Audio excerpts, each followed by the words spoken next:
Welcome back, welcome back. Yeah. You can say that? You can say that? Welcome back, welcome back. It's Honey, the podcast. We have Jonny Kirwin here, the co-founder of BRCH WYN. Not BRCH WYN, BRCH WYN. I was quick to get fucking told. But Jonny, how are you? Well, thank you. You look Very great. Well. I'm trying. You're living a ball life. of sunshine. Yeah, man. Bottle of sunshine. Wow. A ball of sunshine. Oh, a ball. Yeah. Oh, a bottle of sunshine. That would have been a nice one. I'm going to use that on my next one. Yeah. Crack open bottle of sunshine. Yeah. It was great to see the you. wine connection. You know? Yeah. I miss you. I miss you too. Yeah. So, what are we doing these days? Oh, keeping busy. We're a busy little guy. Couple businesses on the go. It's coming in. It's fine. And buzz. Yeah, we have my wife and I. We have a wine bar in Stratford, Ontario. It's a cafe as well, so we do 7 days a week cafe, 3 days a week wine bar, trivia, lots of fun events, comedy nights, and live music. It's a bit of a mix mash of stuff. It's a whole vibe. It's a vibe. Yeah, it's a tropical getaway. If you ever come down and check it out, it's pretty vibey for sure. People like the atmosphere a lot. Yeah, dig it. Is it because it's in like the heart of Stratford a little bit? Yeah. I just love the building. We fell in love with it right away. It's got so much character and like tonality, and then we basically build it backwards from the design came from the inspiration of this tropical. You saw the mural at the back. Yeah, I love that. And then we pulled all the colors and stuff like that. But the space itself was somewhat set. The build out had been started. Mm-hmm. And like I just mentioned earlier, the BRCH has been previously in Kitchener here, BRCH Social, and then we basically were asked if we would staff it, and as a hospitality group, we kind of decided no, maybe that's not really our cup of tea. But we looked at space, we fell in love with it, and then my business partner and I decided to just say, hey, would you just sell it outright? And we bought the whole brand behind it and the following and all the stuff that came with it, which was good because when we started, we kind of started right before COVID, then we kind of closed down a bit, and then post-COVID it was just al fresco dining, so we just did a lot of takeaway, which it was painful to get through that phase, as most restaurants did. They suffered, but after that, all of a sudden it just blew up. People were looking to get that social stuff back in their life, and we opened up the brew garden stuff at the time, where the concept was just outdoor dining, picnic tables everywhere, was a beer garden, and it was fucking nuts, like right off the get-go, because all of a sudden people were just so stuck in their homes for so long, and they're thirsty and they wanted that social outlet. Good. So that panned out well for us. But it was an opportunity to be able to do other things, right? Because there was good cash flow. Good. But anyway, so the long and short of it is a couple years in, we had the wine bar going. It was doing okay. But then my wife, my then, I guess, fiancée in a way, but we got pregnant, and the opportunity came to purchase the building that I'm in now, the 2 commercial floors, and then the offer to buy out my shares from my partner. So that's really when I took over. That would be, I don't know, about 3 years ago and a bit. So I was able to invest a lot more of my time and effort into one, as opposed to managing and doing spread a little thin, maybe a little, but as you do when you're expanding and growing a hospitality group. But I really enjoyed everything I did, and I feel like I put my best foot forward and all of that stuff, and you can see the attention to detail in a lot of the restaurants and the things that we opened. I was lucky to work with a really good business partner and still a good friend, and his wife was very creative and stuff too, so we had a really good relationship, which is really uncommon, I think, in our industry. Is I've always been with all my mentors, it's always been quite adamant never to take partners. Like, it's just hard. It's just really hard, especially when things go bad. So I was very lucky to have a partner that saw that I wanted to have a family, and obviously had some sort of exit strategy or had to plan something like that. And then, the hours, we talked about a bit. Yeah. You know, restaurants are hard. They're so hard. Very hard. So they will eat you up if you allow them to. Yeah. So you need to have some sort of plan and design to what you want, the outcome of your career. Yeah. Right? One thing you said earlier was like boundaries. Yeah. Huge. Setting them an intention in what you're doing is probably the hardest thing to learn. Mm-hmm. And it took me 25 years of working in this industry to figure it out. Yeah. It's just, you're dealing with shit for so long, you really need to set those boundaries in place to make sure that whatever goals you set, you're slowly creeping towards them as opposed to going in varying directions and whatnot. But yeah, it's hard. People talk a lot about sustainability and in the workplace and trying to find balance. It's like the trendy word constantly is like, where's the balance? But the balance is like, nobody's going to give it to you. Yeah. You have to fight for it. Yeah. Right? So I think that's a lot of the biggest challenge in what we face in our industry is setting intention to do what you want, but also being able to say no. Yeah. Right?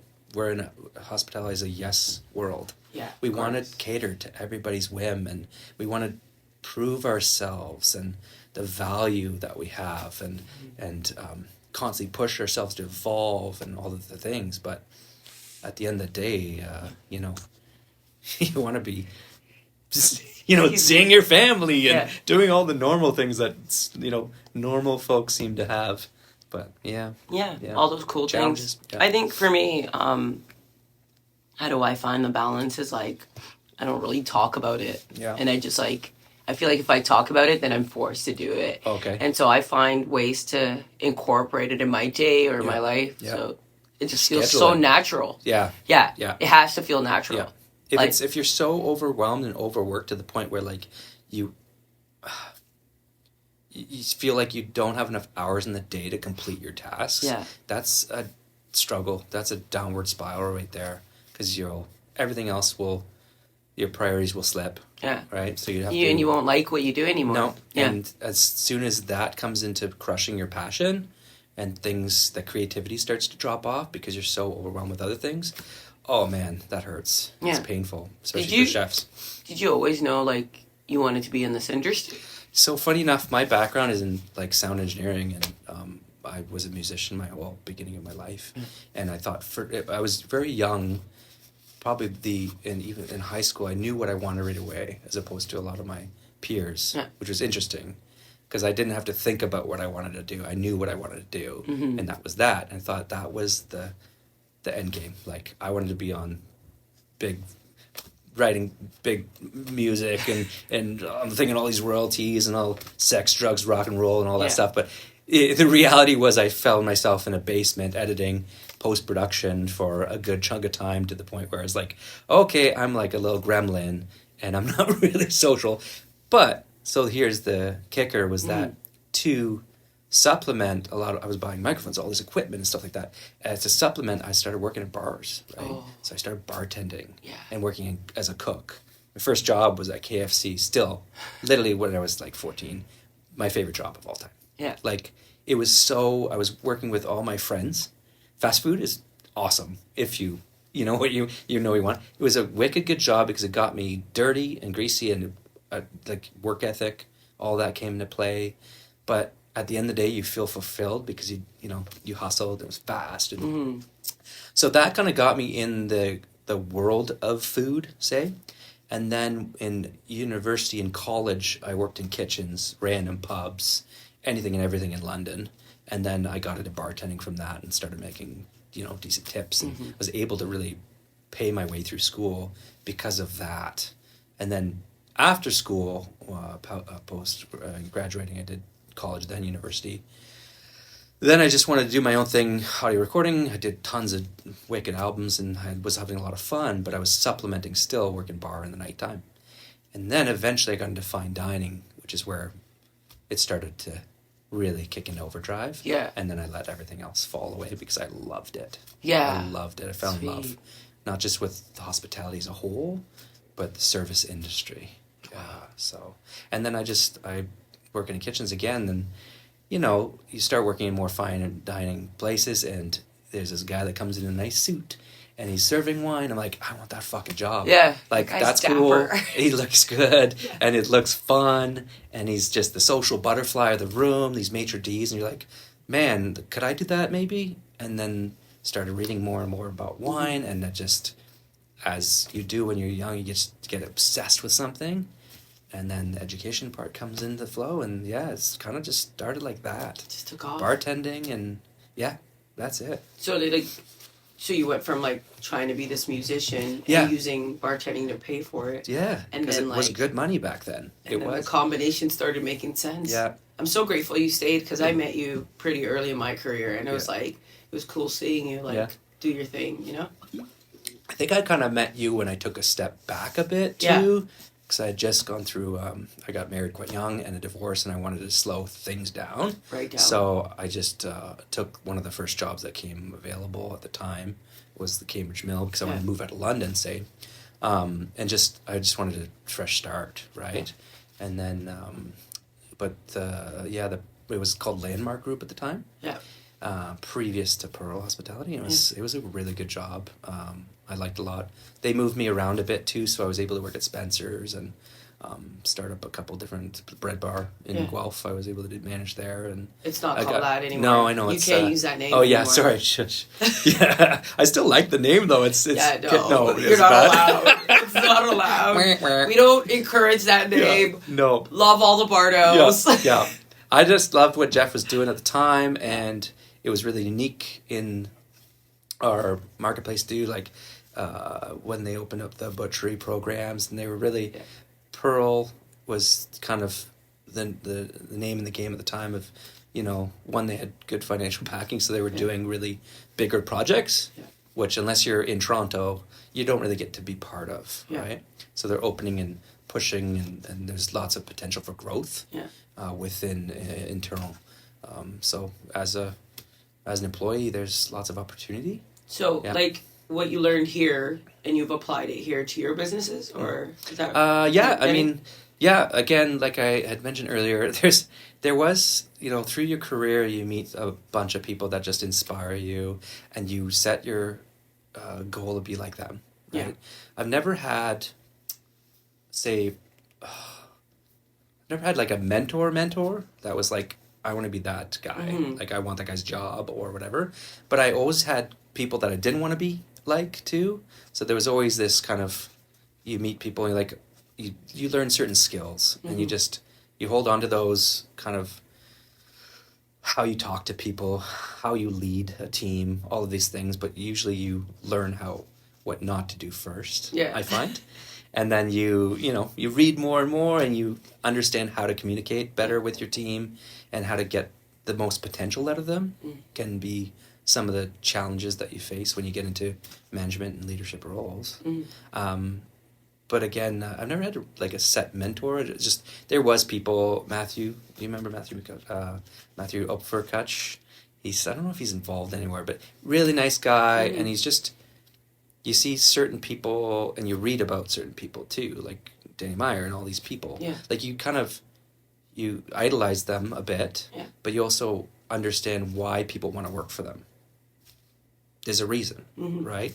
So learning through trial and error. Yeah, it's like being a musician, right? Like looking at bands and you're like, I want to be like that guy. And not only that, but like being a musician too, you're pulling off traits and you're kind of copying their style. Yeah. And then you build your own style out of it. It's funny because like when it comes to music, they always say like nothing's really new anymore. No. But there's always, this weird kind of new science of whatever music is at the time that just constantly changes and evolves from, say, R&B. Like it's always been blues, and it's always been, but there's always different factors, and the culinary world is no different. Some people in the world are constantly pushing and evolving, but people copy that and they do their own thing. So yeah, it's fun. I don't know. Okay. Yeah. Cool. Tell me about your background in wines. Yeah. What's the correct terminology? Sommelier. Yeah, sommelier. I always tell them this funny joke about my mom never knows what I do, and she'd always say my mom's a Samoan, or like no, mom, don't tell people I'm whatever. Like I can't remember, but yeah. So sommelier. I got into the wine world younger, but didn't really take it too super duper seriously until later in life as an actual career. I got very lucky in that I was able to travel and teach abroad for many years, and I felt like that was, as a somm, not as a chef, you can go to really beautiful restaurants and stage and whatnot, but as the somm, there was no opportunities back then. Yeah. I think I'm like old guard. Still, I'm probably one of the older somms, but they didn't have that stuff when I was younger too. So you just had to learn from friends and people that were kind of studying along the same time with you, or you literally go physically to those places. Like I traveled to South Africa and worked in New Zealand and was able to work at wineries, but also like really nice restaurants that were pushing really cool wine programs, and you learn by being there. Yeah. Right? Being present. It's not something, I mean, there's a good amount of information to absorb and whatnot, but a lot of it is physically being in, like, being in and involved in the day-to-day of, these cool restaurants or whatever That's why I always encourage anybody. Like, education-wise, I love Stratford Chef School. I love everything what they're doing, like all these programs, but I feel like post-graduation, they really need to expose themselves to the actual hard knocks of the realities of restaurant work. Well, there should be a program, right? Like, I think, like, there should be, like, I know, like, chefing has its own program, and, like, this has its own program, but, like, what if, like, once you graduate, here's a ticket you saved up for. Yeah. Why don't you go work at this restaurant for 3 to 6 months? We have a partnership. Yeah. I'm sure they have that, but like not a lot of people encourage that into the program itself. Like before you graduate, you need to go away for a bit. Yeah. It's not just knife skills that you can learn in the class. It's like, okay, hammer out 12 boxes of mushrooms. Yeah.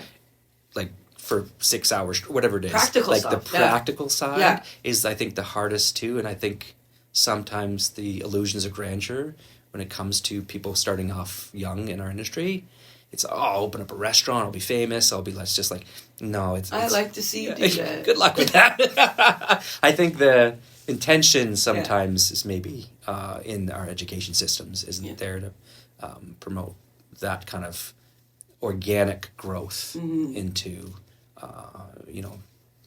our industry. Yeah. It's tough. Not to be negative, but like I'm sure someone could like finish culinary school or finish whatever program and like open a restaurant because they have those bases behind them and some basic like, skills. Yeah, they have all that, and like for sure, like if you got it, go for it. But for me, like fresh out of culinary school, hell no, I won't. It's scary for one. One, you have little to no business education coming out of those schools too, so you have to really work under somebody to understand, how to manage cash flow. How to understand, what you need to be successful is not just skills sometimes. And the skills are the base foundation for building off of if you want to do your own thing as far as an entrepreneur. But there's so much more to learn. Yeah. And you can't get that unless you actually put yourself in those positions in the first place. So I say,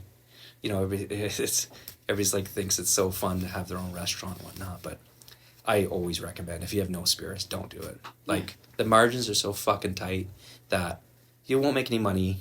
You'll work yourself to death. It's tons of stress. People that work in it understand, but I feel like a lot of people jump off and want to do their own thing too quickly without doing the due diligence of understanding and the R&D that is involved in opening a business. Yeah. The strengths that, I think I've understood and pushed is just, your brand, right? Like build your brand really, really strong before you even open the doors. Absolutely. Because you can't just assume that you have the best taco or whatever it is and be like, people will come lined up at the door because I have this one thing that I'm really passionate about. It's really good. I've never marketed anything. I don't have any idea how, anything works, but I'm sure people are going to love my taco better than the other 12 tacos that are on that same street. So it's like, again, illusions of grandeur. Sometimes you have to kind of step back and build out your, your business model a little bit differently. approach different income channels and stuff like that. You're doing a podcast. You're like you're out doing Just don't things bring above no and money. beyond. No, Just I know. Don't bring no goddamn money. We're poor I'm just out saying here. that you're expanding beyond your your general interest and skill set, right? Like, it's really smart to go that route, and there's so much opportunity out there. It's insane. It's insane what's available. Yeah. So you just kind of have to. That brings me put to your head down. Yeah. Right. just focus, lock in, and the go. grind. Yeah, Netflix. I'm here. Yep. If you ever want to pay me some money, just throw. I got a great story. Bills, just lots of cash.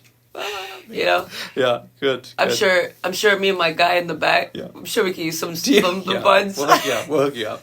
I know some people at Netflix. I got you. No, right. That's dope as hell. I'm in. No, I got. Yeah. You're gotta get some heavy hitters first. But no, honestly though, you're saying some great things, and you're hitting home for me. Like your GM experiences, your ownership experiences, your ability to like create outside the restaurant itself, and like. And all the knowledge you bring to the table for sure has brought you this far. Yeah. But can you tell me some other components, like being a dad, being a husband, like those things, and how they add to your life? I think the other thing too is I've always had this calming nature too. Like I take things just seriously enough that I don't get upset about much.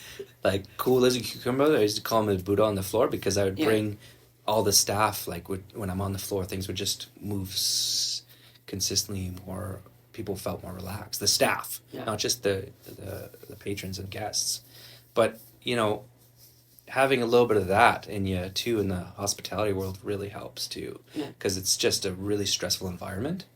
So high-strung chefs that are screaming, and it's just not. It doesn't work well in our industry. I think it's fading very quickly, to be honest. Yeah, we talked a little bit about how the industry is changing, but for me, as a dad. And it's changed me a lot because I have to set attention to, and the whole purpose of doing what I'm doing now is so that I am home more, and I can raise my boy the way I like. Yeah, we made a joke earlier, daddy daycare. Daddy daycare. I love it though. Like it's so funny. I'll tell you a gross little story because it's hilarious. Is that yesterday my wife and I were laughing because we took his diaper off. We have like a walk-in shower that we put this like little playpen thing, and he sits in it and plays with his toys.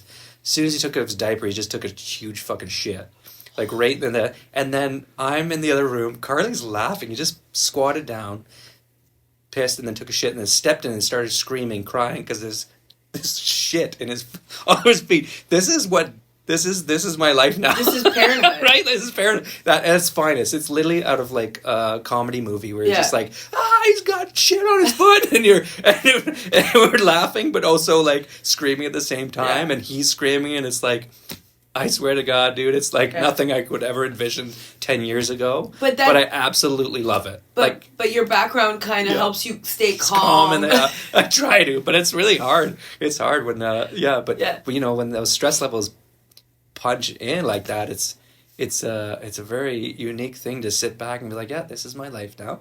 I have to get used to this. Yeah, but equal part, like it's equal to I love working. I will say it's a very unique industry in that most people don't love their job. They do it for a paycheck in a lot of ways. They love aspects of the job. Many of us love going to work. Yeah. Right? Yeah. To each their own. I mean, I can relate to you when you said that. When you go to work and you're happy going to work, that's fucking insane. Like, most people don't have that opportunity. Right? You have to think about that and how. But that shit doesn't exist to me. Nah. Like, I'm like, I love being here. Yeah. When you're there, you love the heat, you love the pressure sometimes a bit, the intensity of moving through a really high pressure service, and then the relief of just crushing it, and then with a good team, if you have, it's like the best. It's like sports, like right, like you win. You've just won. I always compare it to being an athlete. Like, it's very close. You thrive if you're an athlete doing this job, like, and for you sure. want more of it. Yeah, it's weird, eh? It's weird. Yeah, but it's also. I also think like our industry, it's very unique in its way that maybe it relates to artists and musicians more, because it's a creative and passion driven industry, and it's not financially driven to begin with. Yes, You in it because you love it, Yeah. not the other way around. Like, you're not in it to, hey, I want to be a doctor, I want to be in finance, because you'll be taken care of and it's good money being a surgeon. But like, you don't know anything about being a surgeon. You just know that I'm gonna bank, right? Going into the restaurant industry and being a chef or whatever positions, and what you're not gonna make money. Like, you have to be stupid to be like, hey, I'm gonna be a millionaire right off the get go. It doesn't work like that. Yeah. So it attracts people of passion and creativity because they want to show what they have to offer. They love taking care of people. They love the service industry in general. So there's certain things that it attracts, right? Yeah. And then when you get a group of those people, it's a really cool thing to be part of that culture. Absolutely. Right? Yeah. Which is, I mean, tell me another job that has that opportunity. Couldn't right now. I don't think so. I feel like I got put on the spot. Yeah. I couldn't right now. Honestly, dude, yeah, it's the same. But anyway, back to being a father is amazing. I love it, and I love that I have the ability now, as an older dad, to be able to allocate a good amount of time to do that. Yeah, because you couldn't have done it when you were traveling. Especially not like mid-20s and 30s. Like, I was hustling and grinding so hard that having a family at that time probably would have broke me. Yeah. Now that's not breaking me now. I sleep 0 hours a night, but no, it's good. It's good. Yeah. But it's also equal parts fun because now I'm financially stable, or at least I don't have the same stresses that I had when I was younger, and I know I can allocate my time to my family a lot easier. Absolutely. It is what it is. Absolutely. Yeah. Talk about I don't want to say fallen soldiers, but like people that couldn't find that balance and how like they no longer are in the industry. If you have any background, like tell me some horror stories. If you don't have any friends that left because they were just broken. I have there's such a high turnover rate in restaurants as a whole, whether it's due to burnout specifically. I've never had anybody that was like full on meltdown that says like, fuck this, I'm out. No, this usually they usually just short term type stuff. Yeah. But there's been people that I know that just, you can tell right away they're not a good fit. They're not a good fit for the industry as a whole. Yeah. And they should move on. And why is that? Like, what are those characteristics that make you feel like that? Yeah, usually that negativity comes around and they're bitter about not just their employer, but about the customer, right? The guest. And have these jaded kind of views of service and or hospitality. And when it comes to that and you're there, it's too far gone, like, you need to step away, right? Not just stress from, a busy service and stuff like that, but it's like long ongoing where it's like months of like, oh, they're just complaining all the time about their work and the people that they're serving. They just don't, maybe it's not a right cut for them. That's all. No. At the end of the day, like, they're the people paying our bills. Yeah. People, like, right? So you have to really understand that. I mean, the service industry is full of idiots for sure, but I think a good percentage is people that really care. Yeah. Right? Yeah. I remember there was this author that had come through. It was something in the Butler. Anyway, he did a book signing, and I said to him, I was young at the time, I said, how do you deal with people that like talk down to you? I thought that was a big issue at the time for me. It's like, you have pretentious people all the time in fine dining. It is what it is. Half the guests know more than the staff. They're very well educated. So that comes about, and I said at the time, how do you deal with that? And this guy was working as a butler for like bajillionaires and stuff like that. Yeah. And he says, I just don't absorb that energy, I just know who I am and what I'm about, and I'm happy with where I am at, and I'm happy with what I'm doing, and that circumvents all those feelings of like, am I less of a person than this person that's telling me what to do? So that it's a weird kind of mental kind of game to play, but you can think about that and just always go back to that when you're in positions of stress and all these things too, is like, am I doing this for the right reasons? Yeah. Right? Do I love what I do? And if you fall back on that, you'll push through, right? You'll succeed. you have to work hard. Good work ethic is going to outdo all that shit on the side. I agree. Right? I agree. Like it's instilled in a lot of like maybe our generation too. Yeah. A little bit more that you have to grind it out a bit.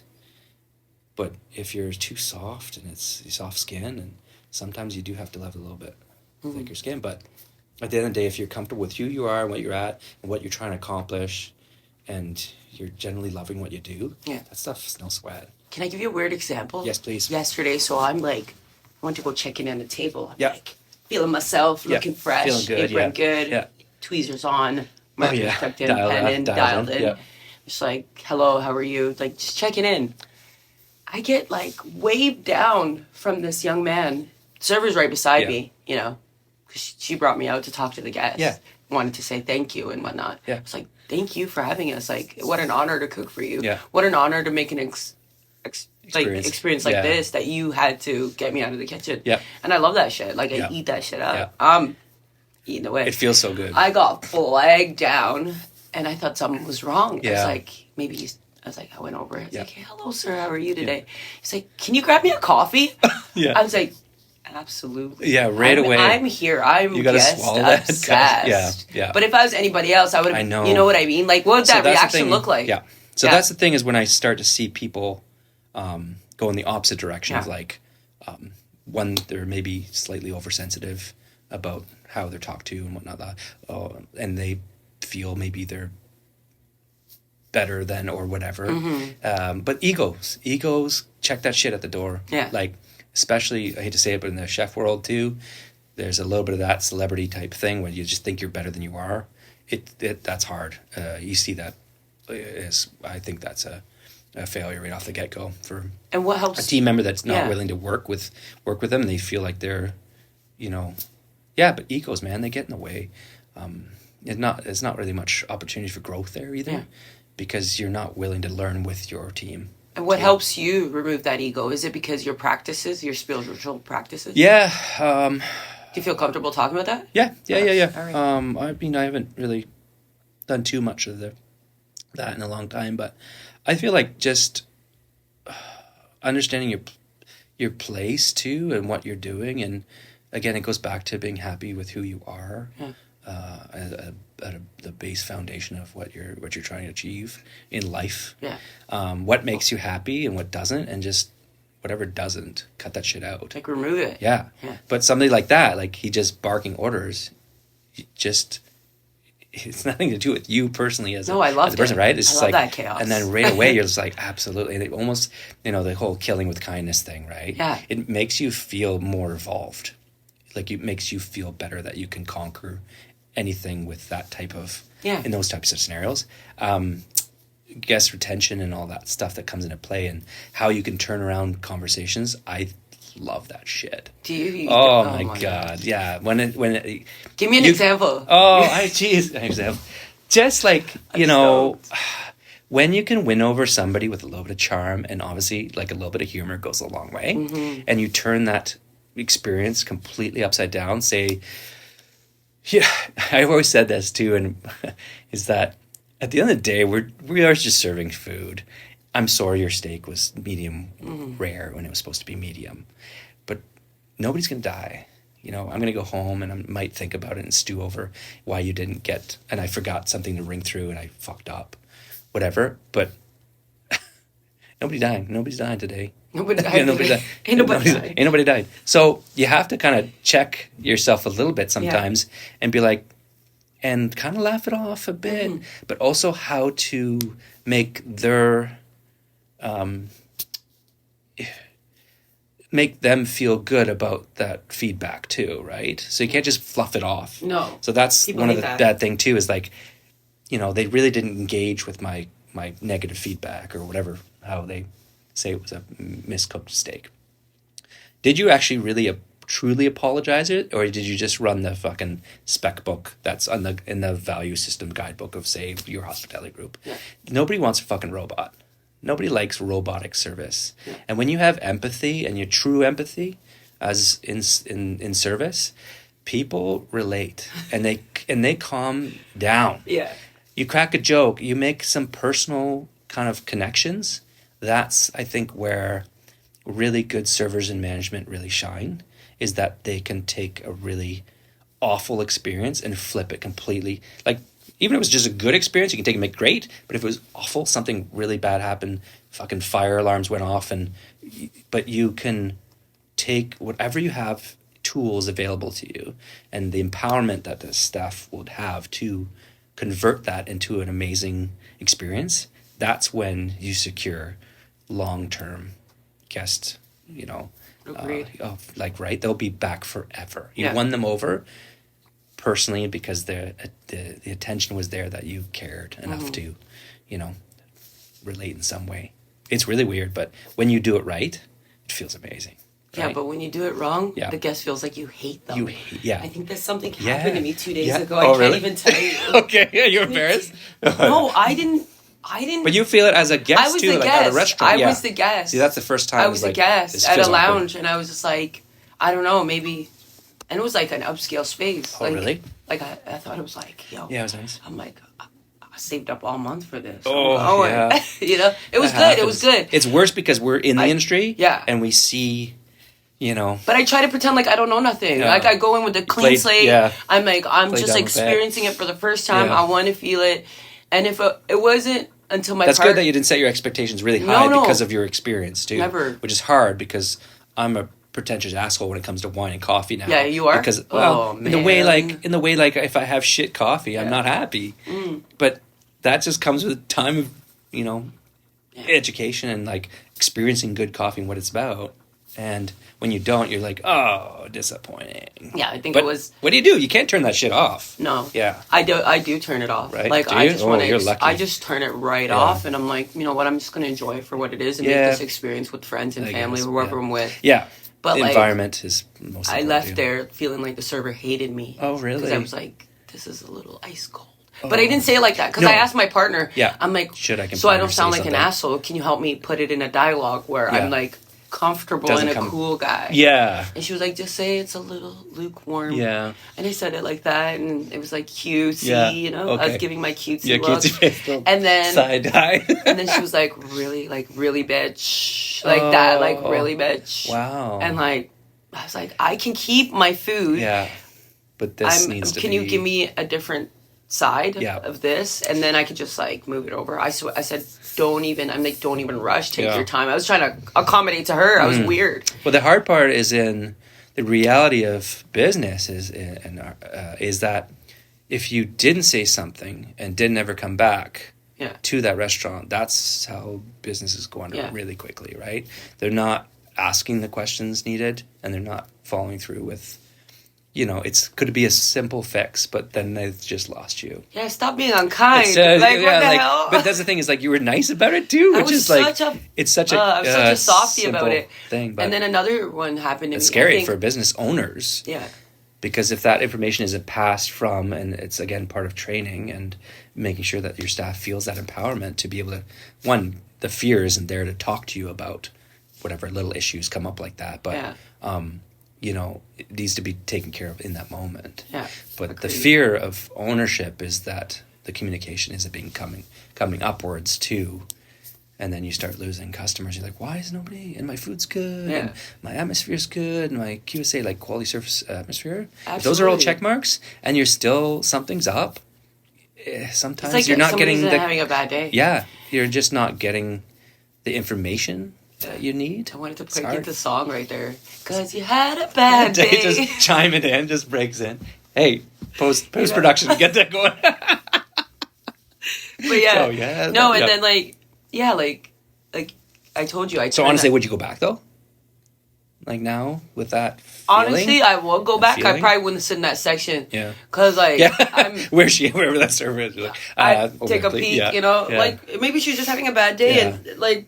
She had like a big section too. Like you got to remember that stuff. Yeah. So I just like brushed it off. Like my evening went on comfortably. Like hard. I didn't even think about it. I still tip like huge. You know what I mean? Cause we're in the industry. That's how we make our money. Yeah.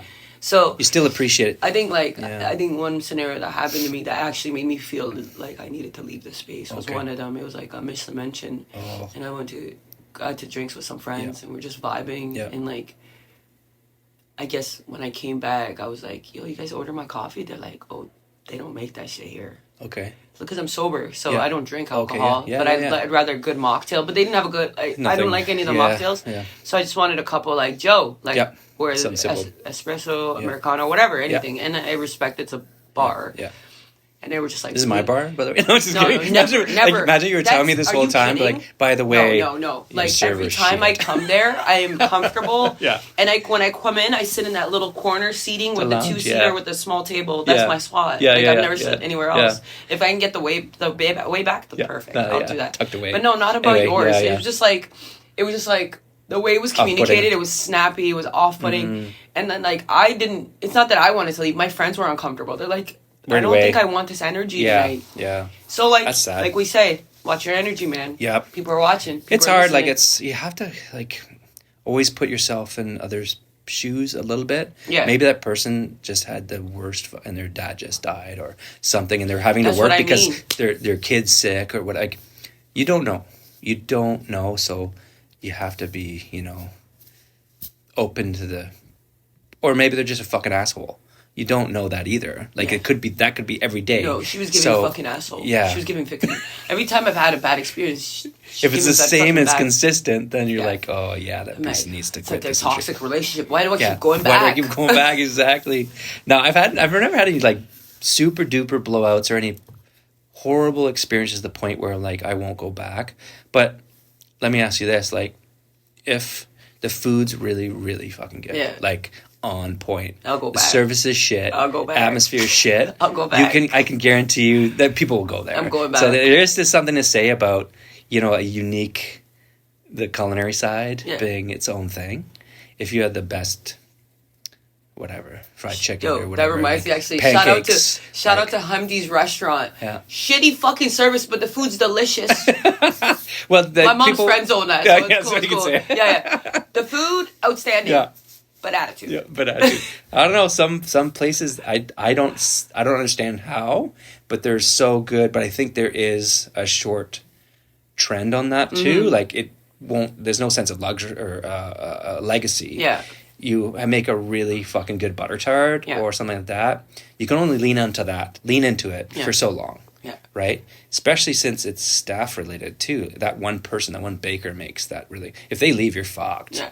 Right? So when you come and approach from a business standpoint, like you can't rest all your laurels onto one product or something. But it's funny because that's kind of the way we live now.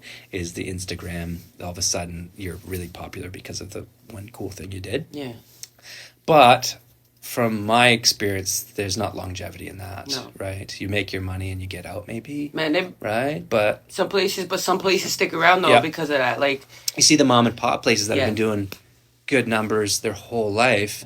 Consistency is usually key. And you see franchises, like you look at their numbers and their margins are always decent. There's safety in that. And that's why a lot of people that don't know the industry kind of go that route, is because at least they know enough to look at good P&Ls and good, balance sheets and all the things that come into, like, where is my money best invested? Because the turnover rate's high, labor's hard right now. So Cost hard. of goods is ridiculous. So hard. Fucking 2 of my fridges just broke. There's all my money I just made last month. So it's hard. Our business is tough to make money in.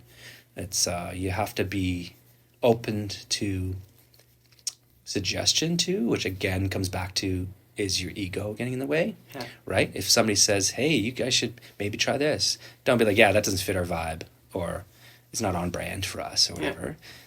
Be open to doing new things, pushing the envelope a little bit. But I will say, don't be everything to everybody. No. That's my takeaway a lot of times. Like, if you have a burrito on your menu and you have some sushi and you're trying to check off all demographics and all your boxes because you just want full seats, it's exactly the opposite of what will happen. You get money drained that way, no? Yeah. Your working capital will just drop off because you're inconsistent. Yeah.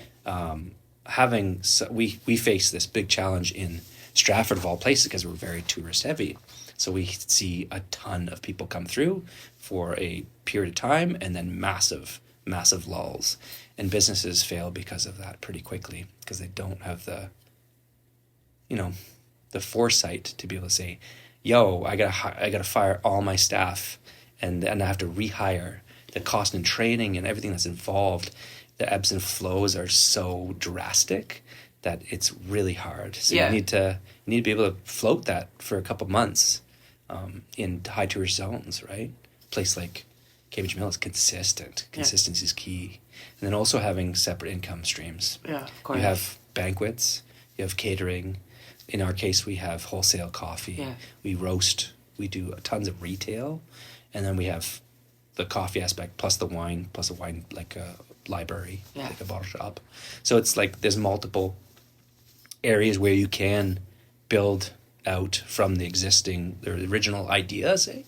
But I think it's hard because you really have to be open to suggestion and maybe moving away from the direction that you originally thought you were going to go in. Absolutely, right? Absolutely. You have to be flexible. Like that lady that said they don't have coffee there. I know they have coffee there for the staff. Yeah. What the hell? You can take that extra step. There's a pot. I can see it right there. Up. Yo, that's so. I'll pay the extra $10. $10. Yeah, it's so weird. And then sometimes you like when we talked about when is time to exit. Is that those are the type of people that are almost bitter and like that person maybe doesn't want to get that coffee because they're just angry. They're over it. They're over it. I might have been number 99. That was annoying. Right? Yeah. You never know. They choose not to because they're bitter. But I had so much empathy. I was like, thank you so much. Yeah. Like, we're going to head on out after this drink. That's your training. That's your kill with kindness right coming through there. Because kill them. No, not even now kill them with kindness. Lead with kindness. Person. Lead with kindness. But you're a kind, nice person. So what are you going to get out of that relationship if you say, fuck you, I'm not coming back here? Like, it doesn't make any. My heart a little bit. Yeah, it hurts our feelings, and we're sensitive in nature in the restaurant industry. That reminds me, actually, if you can bottle a message for younger Jonny. No, my little guy. Or little Willie. Or your son, or those to come after us. Yeah. What would you put in that message? I've always said, especially any younger staff coming through, like restaurants are a great way of learning a lot of different soft skills, right? You learn to talk to people, which coming out of high school and being introverted maybe a little bit, you see these like kids that just bloom like flowers because all of a sudden they start to work with fun people. They have they're talking and they're communicating with all the guests coming through, and they need to be able to come up with the conversation on the fly. It's not like, hey, how's the weather? Hey, how's the weather? You can only say that shit. Like, you can only talk about weather so much. So you really have to get those soft skills, which I think is super beneficial for anybody coming into any industry. A lot of servers and stuff go on to realty because they're good. They're social butterflies. Yeah. They're good to talk to, and they're easy. They make good salesmen too because they have all of those practical skills that they've developed in restaurants and serving. But the one thing I always say is travel. Take the time to experience the world and, lead with passion. Yeah, that's my one biggest thing is like, don't let money get in the way. Passion will turn into money. It will, because people will follow that trail. As investors and stuff too, we look for skills. We look for people that are just flooding with passion and excitement of what they're doing, because that's hard to come by, right? So lead with passion and don't go after the money. Yeah, money will come after. It will. Honestly, it will. If you're leading with passion, if you're leading with kindness, if you're leading with all this stuff, 100%. And your drive is there. Yeah. The drive's got to be there too. It has to. Yeah. It has to. Yeah. You have to. It's hard. Yeah. It's hard. Okay. Yep. Cool. Yep. If I do this with chefs a lot, sure. Like if you can be anything in the cupboard, but I want to do this with you in a different manner. Okay. If you can be a bottle of wine. A bottle of wine? A little bottle of wine. Oh. What would you look like? What would I look like? Or what would you taste like? Oh, okay. What would you look like? I'd be a fine vintage, that's for sure. Oh, that's for sure. No matter what. The best vintage you've ever had. Like how old though? Vintage. Vintage could be like 5 years. I'm 43 years old, so that's the best vintage you can ask for. Oh, no. If I was a wine, oh, God. I get asked a lot about what I drink and recommendation. I mean, nobody's ever asked you if you could be a bottle of wine. If I could be a bottle of wine? No, you are the first. I gotta be the first. Thank you. Slow clap. Thank you. Appreciate you. No, the one thing it's wine industry's crazy awesome. Yeah. It's so fun. It's constantly expanding. There's so much information out there. It's overwhelming. Yeah. So you do have to kind of just take it for what it is and just be like, take little pieces of the pie and just learn about it. But for me, it's like, drink what you want to drink and what you like. Don't let naysayers and be like, oh, this is trendy here. This is trendy here. This is coming from 25 years of working in wine. I don't fucking like natural wines that much. No? No. Like, I like a lot of them, but a lot of them are fucking awful. Like, just...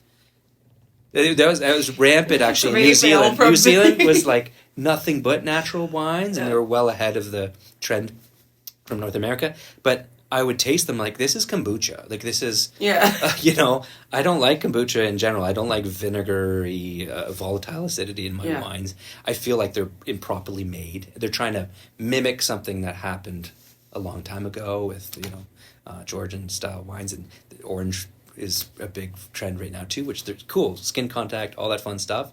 But I feel like some of them are so bad, and they just drape them in really cool packaging. And it's hipster juice. I don't dig it. You don't dig it? So drink what you want that you like. If you like $2 chuck and you want to spend less than $10 a bottle and you like that juice and you think it's good stuff, don't let anybody tell you opposite otherwise. You know? Yeah. So I can't... You can do... I can't make you pick a wine. For me, I still stick like to we already got Spain. Vintage. I still stick to Spain. So that's your region? Yeah. Okay. Yeah. Well, there's tons of regions that I love. We got the vintage, we got the region. I think there's value there, which is me. Yeah. I'm not cheap, but I always look for value in everything. So that would be me. I feel like Spain still has that, which a lot of other production regions in the world do not. Everything's so goddamn expensive. But, yeah. And then just something that's really balanced, right? Like, we talk about life. Same thing in a bottle is that, you know, you have alcohol, you have tannins, you have acid, you have sugars, all of these things that build out the structural components of wine. And ultimately, at the end, you want beautiful length, lingering, but you want balance. I think life is kind of the same thing. Like, have the highs and all these crazy experiences, but also be really comfortable and happy sitting at home with my little guy in my arms watching, you know, Miss Honey, the podcast. Yeah, and just chilling. Miss Rachel. Miss Rachel. Miss Honey. We'll call her Miss. This is your new thing. Netflix. Come on now. But just, good balance. Yeah. It's hard. But I think looking for the same thing in wines, right? You know just ultimate good balance. I love that. Well, come to the end where we say, like, we appreciate you. Thank you. We thank you for making the drive. Thanks for inviting me. I can't wait to come by next time and just actually be like, Johnny, I'm here. Yep. Because usually I just come in, sneak in, and sneak out. Yeah. Yeah. I'm around. Text me when you're on. I will. I'll be respectful this time, I promise. Now, so, yeah. Yeah. No, I appreciate it. And I wish you the best. And I can't wait to see your little man grow up. Oh, and, yeah. You know? He's cute. I'll show you some pictures before I go. I can't wait. Yeah. It's Honey, the podcast. Jonny Kirwin. Love you. Thank you. Thank you. Thank you as well. Yeah. Appreciate Awesome. you. Thanks so much.